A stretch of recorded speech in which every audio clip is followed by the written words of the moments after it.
I'm Brigadier Sahadevan. During 1971 war, I was a company commander with the 16th Battalion of the Madras Regiment. At the outset, I must emphasize the fact that the Army, Navy and Air Force fought as a team.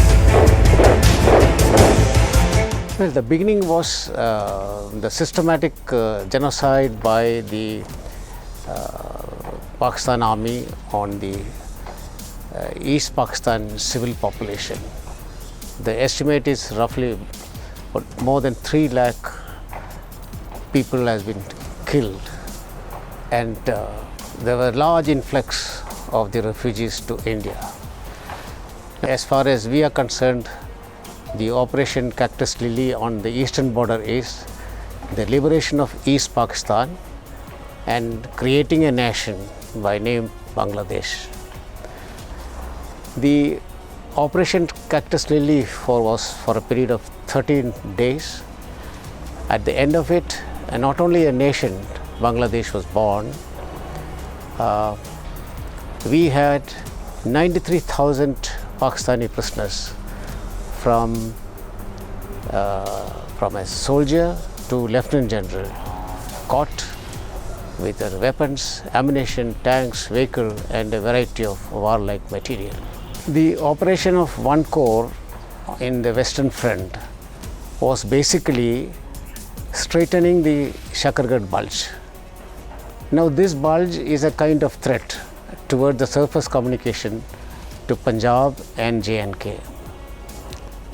Now 54 Infantry Division had the task of leading the advance.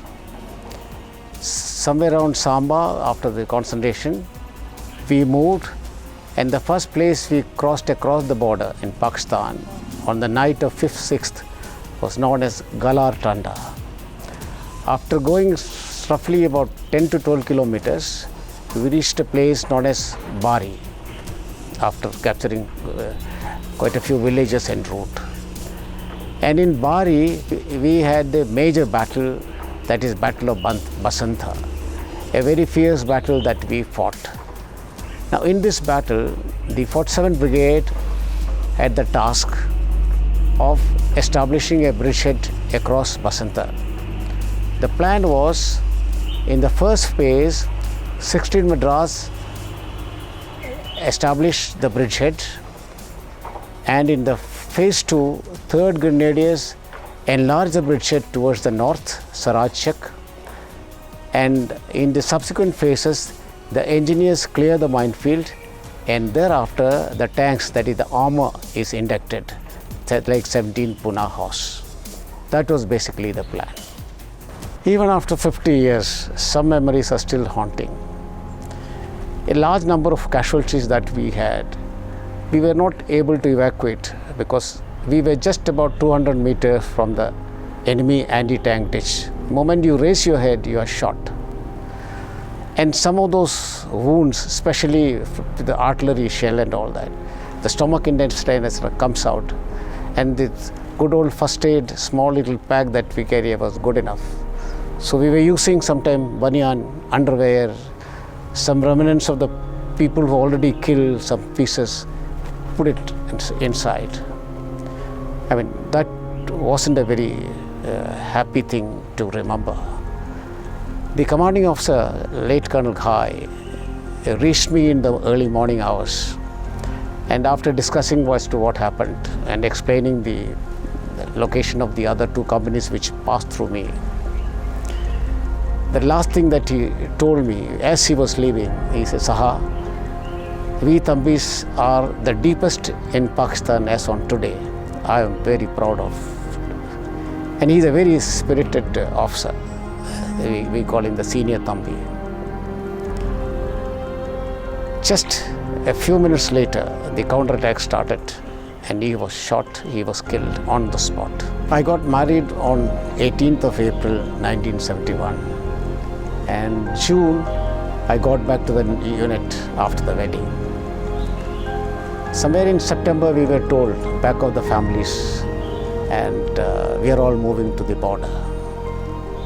I was lucky, I was alive after the war. I could go back, meet my wife, meet my newborn daughter. My colleague in the unit, same unit, was not so lucky.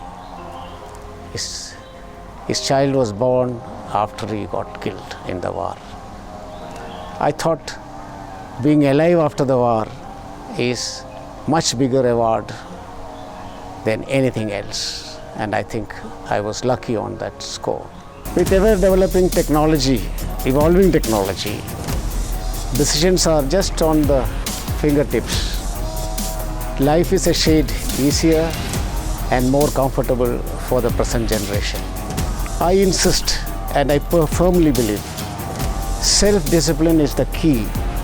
Stay motivated. Take action regardless physical or mental discomfort, whether someone is watching or not, which we must imbibe in the present generation. That's my message. Bravehearts on the battlefield, celebrating our war veterans on Fever 104.